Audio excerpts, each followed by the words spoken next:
सारे राष्ट्र को, संपूर्ण प्रजा को विरोध करना चाहिए। इस देश में गोहत्या हो रही, हम नहीं सहन करेंगे गोहत्या।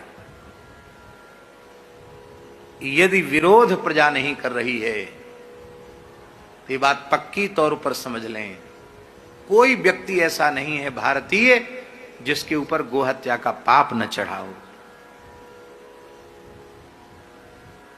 राजा के पाप का विरोध न करे यदि प्रजा, तो प्रजा को राजा के किए हुए पाप को भोगना पड़ता है।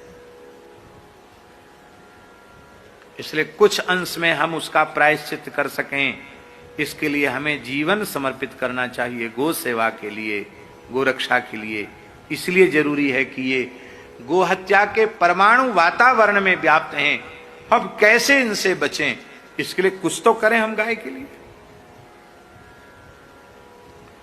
तो पाप रावण का था सीता जी के स्पर्श का, सीता जी के अपहरण का, और भोगना पड़ा उसके नाती पोतों को, पुत्रों को, पौत्रों को, पूरी लंका को, सभी राक्षसों को भोगना पड़ा। क्यों भोगना पड़ा? इसलिए भोगना पड़ा कि उन्होंने अन्यायी अत्याचारी रावण का विरोध न करके उसका मूक समर्थन किया। राजा के पाप का प्रजा यदि प्रतिकार नहीं करती है, तब प्रतिकार न करने का तात्पर्य कि समर्थन।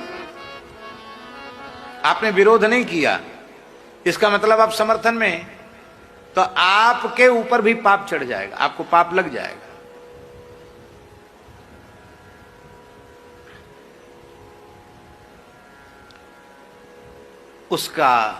उसी का अमंगल बड़ी बड़ी भयंकर घटनाओं के रूप में उपस्थित हो रहा है।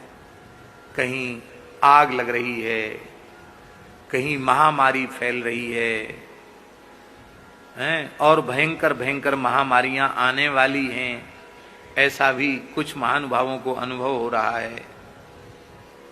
ये सब गोवध का परिणाम है। जगह जगह धरती कांप रही है, समुद्र अपनी मर्यादा का अतिक्रमण कर रहा है, और इस सब का मूल कारण है गोहत्या, गोवध, इसका मूल कारण।